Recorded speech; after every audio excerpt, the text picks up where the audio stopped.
अस्सलाम वालेकुम स्टूडेंट्स। तो आज हम act number 3 of the Silver Box पढ़ने जा रहे हैं which is written by John Galsworthy. और ये आपकी जो इंग्लिश प्रॉस बुक है उसका चैप्टर नंबर 5 है। आज हम इसका एक्सप्लेनेशन पार्ट 1 कर लेंगे। The silver box is a powerful and bitter play. In a fit of drunken mischief of Jack, the dissolute son of highly respectable Mr. Barthwick, a Liberal member of Parliament, steals a purse from a woman. In a similar fit of drunken mischief, Jones, the husband of Barthwick's charwoman, steals the silver cigarette box and the purse after helping Jack to enter his father's house. Mr. Barthwick is able to hush up his son's crime while, for an identical crime, the poverty stricken Jones is punished and his utterly innocent wife loses her job with Barthwick. इसके मैं आपको पहले difficult words बता देती हूँ क्योंकि ये बहुत ही इंटरेस्टिंग मज़ेदार प्ले है, तो इसको यकीनन पढ़ने में बहुत मज़ा आएगा। इसलिए मैं आपको पहले डिफ़िकल्ट वर्ड्स बता देती हूँ ताकि आपके लिए आसानी हो जाए। इसमें अगर आप देखें तो सबसे पहले जो डिफ़िकल्ट वर्ड आया है वो डिसॉल्यूट सन है। डिसॉल्यूट का मतलब होता है एक कैरेक्टरलेस इंसान, बदकार, बदचलन, characterless. These are the similar words for dissolute. इसके बाद फिर जो डिफ़िकल्ट वर्ड यूज़ किया गया है वो मिसचीफ है। मिसचीफ का मतलब होता है कि मिसबिहेवियर। इसका जो एग्जैक्ट मीनिंग है वो तो मिसबिहेवियर है, लेकिन यहाँ पे जो मतलब लिया गया है वो एक ऐसे बंदे से मुराद है कि जो यानी कि बुराई में मुलव्विस हो।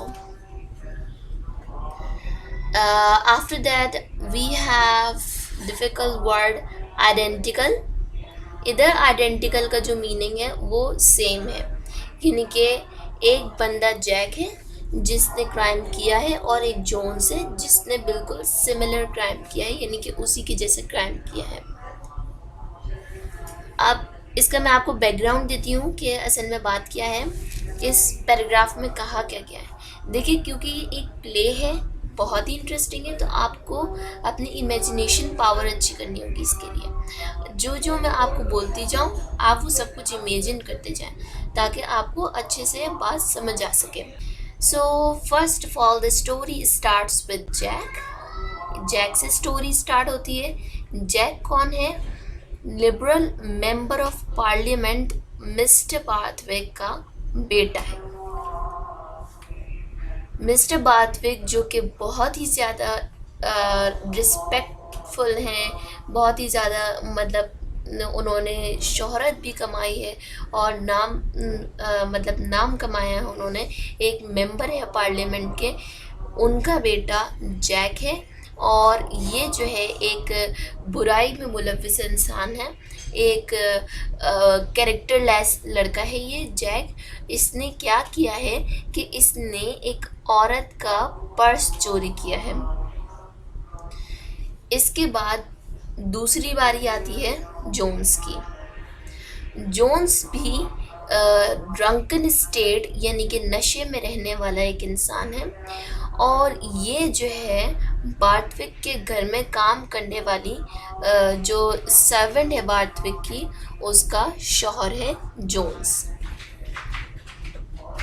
इसके बाद बारी आती है कि मामला क्या है। असल मामला ये है कि सबसे पहले तो जैक मतलब काफ़ी रात में घर आता है और ये एक ख़ातून का पर्स चोरी करके घर में आ रहा होता है, क्योंकि ये बहुत ही ज़्यादा ड्रंकन स्टेट में होता है, बहुत ज़्यादा नशे में होता है ये, तो ये अपने घर का लॉक नहीं खोल पा रहा है। फादर्स हाउस से मुराद यही है कि इसका अपना घर, इनके बार्थविक का घर है, तो मतलब इसका भी तो घर है। तो ये अपने घर में दाखिल हो रहा होता है, लेकिन ये अपना की लॉक नहीं ढूंढ पा रहा होता है। तो जो जोन्स आ रहा होता है वो भी ड्रंकन स्टेट में होता है, लेकिन वो उस लॉक को खोल पाता है और लॉक को खोल के जैक की मदद करता है कि वो अंदर चले जाए। अब ये जो जैक होता है ये जोन्स को पेशकश करता है कि आओ तुम भी अंदर आ जाओ और फिर हम दोनों बैठ के मतलब एक और जो है ना थोड़ी सी यानी कि वाइन ले लेते हैं। तो ये जोन्स जो है ये अंदर चला जाता है। और अब ये जो जोन्स है इसने जो जैक खुद इसको परमिशन देता है कि तुम्हें यहाँ से जो कुछ भी उठाना है तुम उठा के ले जा सकते हो। तो जो जोन्स होता है यानी कि बार्थविक के जो सर्वेंट है उसका शौहर, वो वहाँ से जैक की परमिशन से सिल्वर सिगरेट बॉक्स और पर्स जो कि वो खुद चुरा के लाया है जैक, वो उठा देता है। और अब जो है ये केस बन चुका है कि जो जोन्स है उसने जो है सिल्वर सिगरेट बॉक्स चोरी किया है।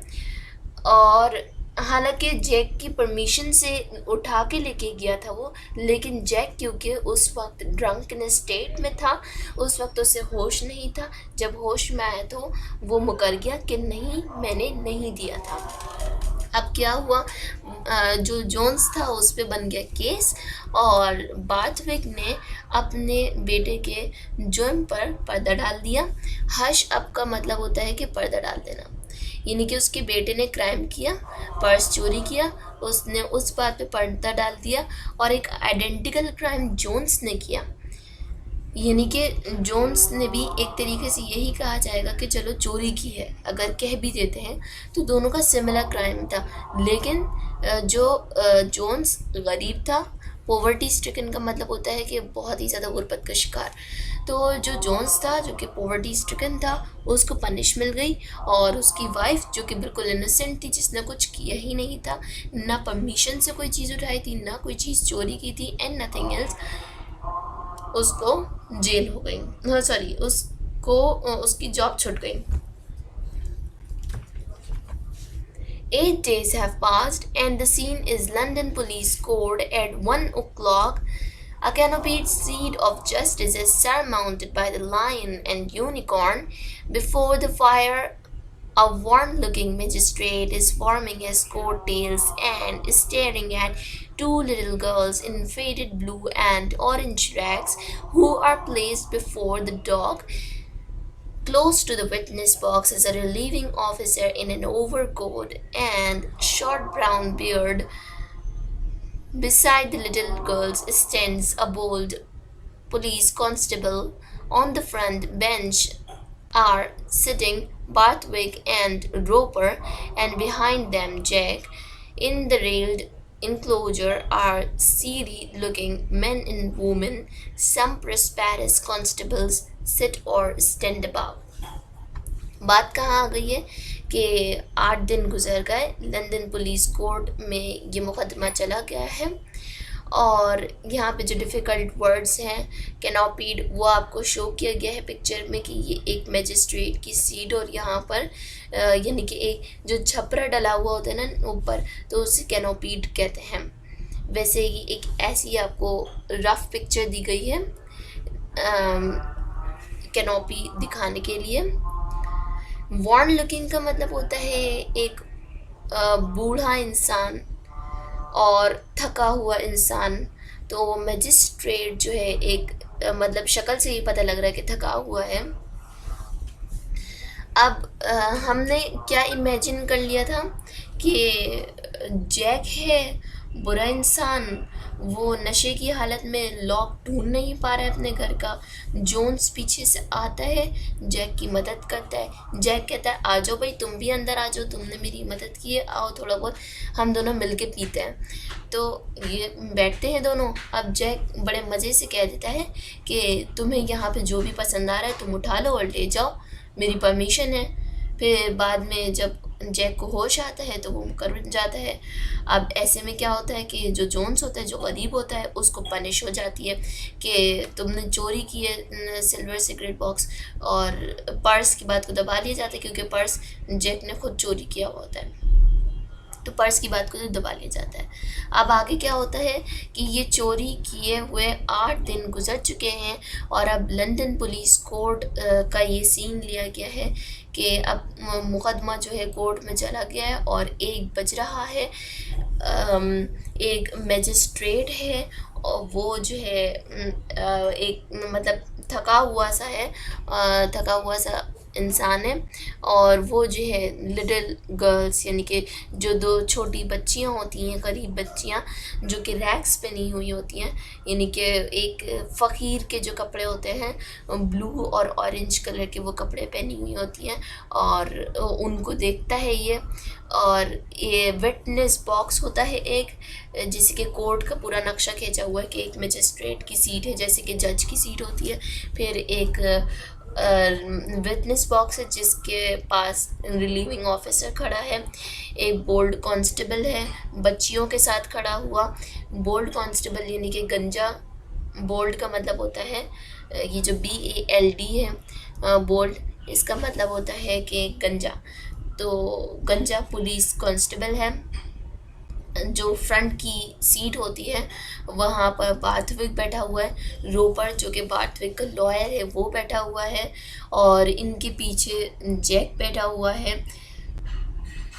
क्या हुआ है कि अब असल में शुरू हो गए हैं डायलॉग्स।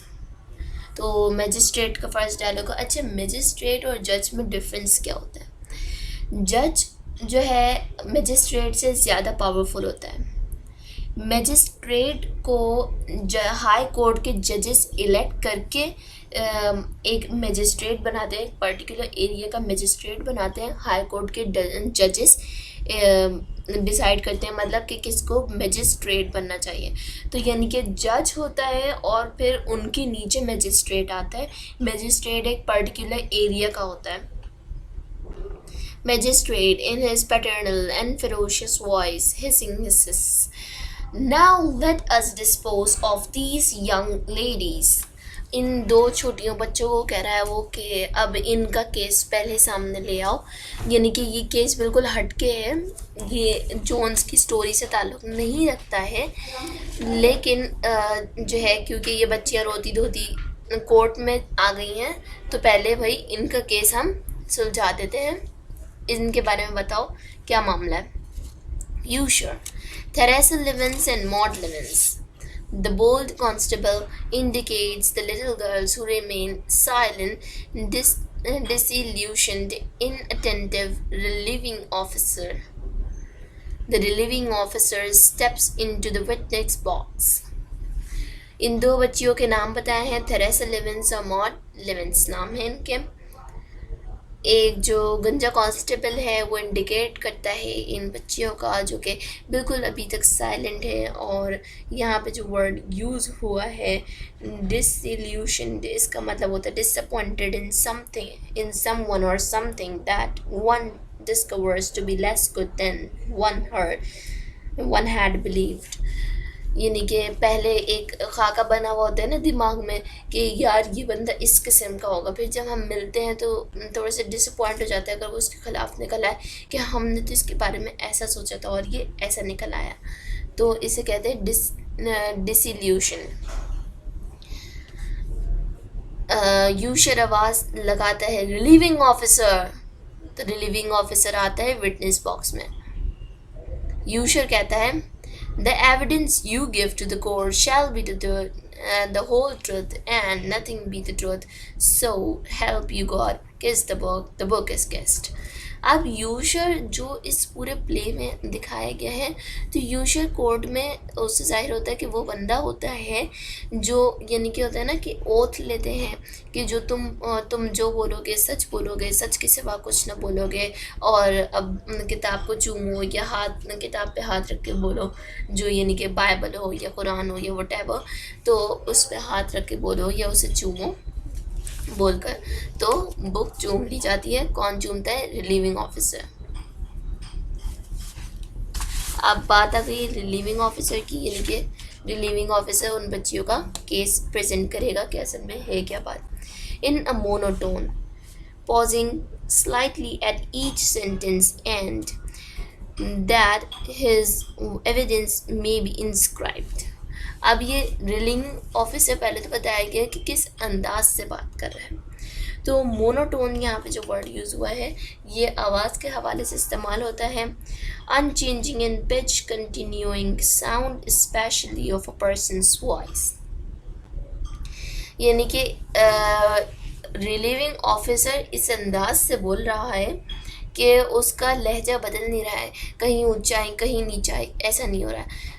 वो एक फ़्लो में बोल रहा है और हर सेंटेंस के आखिर में थोड़ी देर के लिए रुक रहा है कि वो जो बोल रहा है वो लिख लिया जाए। अब ये बता रहा है पूरा। About 10 o'clock this morning your worship I found these two little girls in Blue Street, Fulham, crying outside a public house. Asked where their home was. They said they had no home. Mother had gone away. Asked about their father. Their father had no work. Asked where they slept at last night at their aunt's home. I have made inquiries, your worship. The wife has broken up the home and gone on the streets. The husband is out of work and living in common lodging houses. The husband's sister has 8 children of her own and says she cannot afford to keep these little girls any longer. Relieving officer statement देता है कि असल में बच्चियों का case क्या है, वो इधर क्यों आई हैं। बच्चियां गरीब हैं, इनके जो वालिदैन हैं उनका ये किस्सा है कि माँ घर छोड़ के जा चुकी है और जो फादर है जिनका नाम लिवेंस है वो जो है एक ऐसी जगह पे रहते हैं जहाँ पर यानी कि टेम्परेरीली रहा जाता है और यानी कि वो अपनी बेटियों को साथ नहीं रख सकते हैं। तो रिलीविंग ऑफिसर बताता है बेटी माँ बाप के बारे में कि बच्चियाँ मुझे मिली थी फुलहाम ब्लू स्ट्रीट में और एक घर के जो है बाहर ये रो रही थी। मैंने जब इनसे पूछा कि तुम्हारा घर कहाँ है तो इन्होंने कहा कि हमारे पास कोई घर ही नहीं है। मदर के बारे में पूछा तो मदर छोड़ के जा चुकी हैं। फादर के बारे में पूछा तो वो एक ऐसी जगह पे रह रहे हैं जहाँ पर टेम्परेरी लोग कुछ अरसे के लिए यानी कि रहते हैं, तो फादर वहाँ पे रह रहे हैं। पूछा कि तुमने आखिरी रात कहाँ गुजारी थी जब तुम्हारे वालिदैन ही मतलब इधर उधर रह रहे हैं और तुम लोग दर बदर हो, तो तुम लोगों ने रात कहाँ गुजारी। तो उन्होंने बताया कि हमने अपनी आंट के घर गुजारी। यहाँ पर जो आंट है वो फुप्पो है। हमने अपनी आंट के घर ये कल की रात गुजारी है और हमारी आंट ने अब हमें रखने से मना कर दिया है क्योंकि उनके ख़ुद के 8 बच्चे हैं। तो वो कह रही हैं कि मैं अब मज़ीद अफोर्ड नहीं कर सकती हूँ किसी को रखना, और ये कह के वो निकाल देती हैं। ये जो फादर है लिवेंस, इनके पास कोई काम नहीं है, यानी कि बहुत ही ज़्यादा गरीब है। Magistrate returning to his seat beneath the canopy of justice. Now let me see. You say the mother is on the streets. What evidence have you of that? अब कहते हैं ना कोर्ट में कि तुम ये कह रहे हो तो तुम्हारे पास सबूत क्या है, कोई सबूत कोई गवाह लाओ।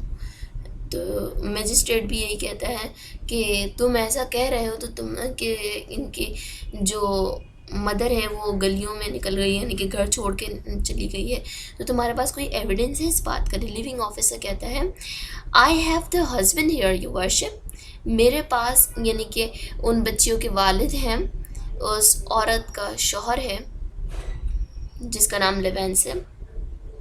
Magistrate very well then let us see him. There are cries of Livens. The magistrate leans forward and stares with hard compassion at the little girls. Livens comes in. He is quiet, with grizzled hair and a muffler for a collar. He stands beside the witness box. ये witness box के साथ खड़ा होता है, आवाज़ें लग रही होती है जब लिवेंस, तो ये आता है। इसका हुलिया कुछ इस किस्म का है कि जो बालों का पता है ग्रिजल्ड हेयर्स, ग्रिजल्ड इस किस्म के होते हैं।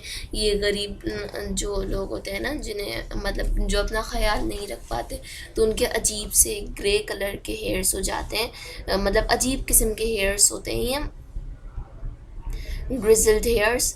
और जो है ये मफलर पहने हुए होते हैं और विटनेस बॉक्स के साथ आगे खड़े हो जाते हैं। You are there father?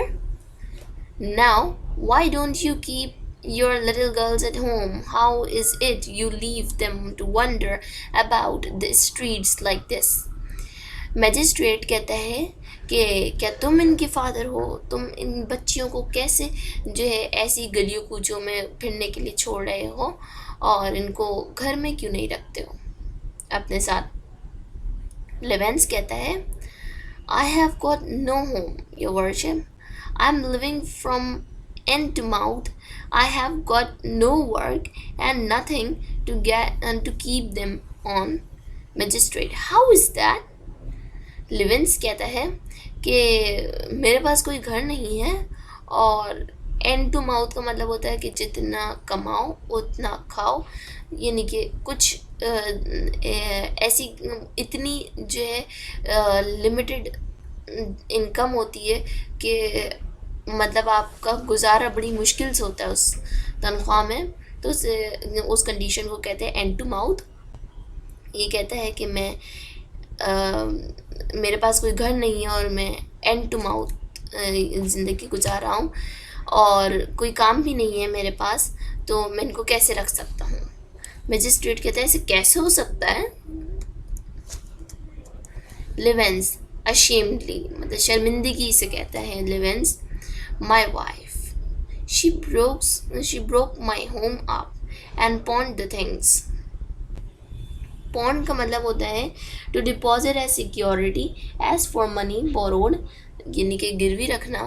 मेरी जो वाइफ है बड़ी शर्मिंदगी से उसने बताया कि वो यानी कि घर छोड़कर चली गई और जो घर की चीज़ें हैं वो उसने गिरवी रखवा दी हैं। Magistrate, but what made you let her? तो मैजिस्ट्रेट उससे पूछे लिवेंस से कि तुमने ऐसा क्या कर दिया कि जो वो ऐसा करने पर मजबूर हो गई, यानी कि तुम्हारी तरफ से क्या कोताही हुई?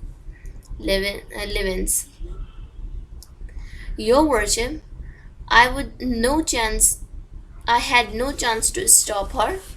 She did it when I was out looking for work. Magistrate, did you ill-treat her? Livens, emphatically, I have never raised my hand to her in my life, your worship. Magistrate, then what was it? Did she drink? Livens, yes, your worship. लिवेंस और magistrate के दरमियान conversation चल रही है। लिवेंस का नाम लिया जाता है, लिवेंस कोर्ट में हाजिर होता है। एक जो गरीब इंसान का, बहुत ही ज़्यादा जो गरीब लोग होते हैं उनका जैसा हुलिया था इसका, और कन्वर्सेशन चल रही होती है। बात यहाँ पर पहुँचती है कि लिवेंस को मजिस्ट्रेट कहते हैं कि तुमने उस औरत को ऐसे मतलब क्या किया, कैसे उकसाया कि वो घर छोड़ के चली गई, उसने तुम लोगों का सामान गिरवी रखवा दिया। अब ये बच्चियाँ तो आवारा हो गई हैं, मतलब इधर उधर घूम रही हैं। तो लिवेंस जो है बड़ी शर्मिंदगी से मतलब पहले तो उसने शर्मिंदगी से बताया था कि उसने जो है घर छोड़ दिया है। फिर बात आती है कि तुमने ऐसा क्या किया जो वो ये करने पर मजबूर हुई। तो लिवेंस बताता है कि मेरा रवैया तो उसके साथ इतना अच्छा था कि मैंने कभी उस पर हाथ भी नहीं उठाया, और ये उसने ये जो काम किया है गिरवी रखवाने का सामान, हमारा घर जो है उसने जो ख़त्म कर दिया। तो ये तो उस वक्त की बात है जब मैं घर पे मौजूद नहीं था, और इसी वजह से मैं उसको रोक नहीं सका इस हरकत पर। मैजिस्ट्रेट कहता है कि क्या तुम उससे इल ट्रीट, यानी कि उसके साथ बुरा रवैया तो तुम्हारा, यानी कि होता है ना कि कुछ हस्बैंड्स का अपनी वाइफ्स के साथ बहुत ही बुरा रवैया होता है, रूड होते हैं। तो मैजिस्ट्रेट पूछता है कि क्या तुम्हारा बुरा रवैया था उसके साथ?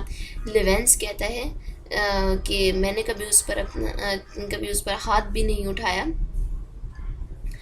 मैजिस्ट्रेट कहता है कि क्या वो मतलब नशा करती थी? लिवेंस ने कहा यस, वो करती थी।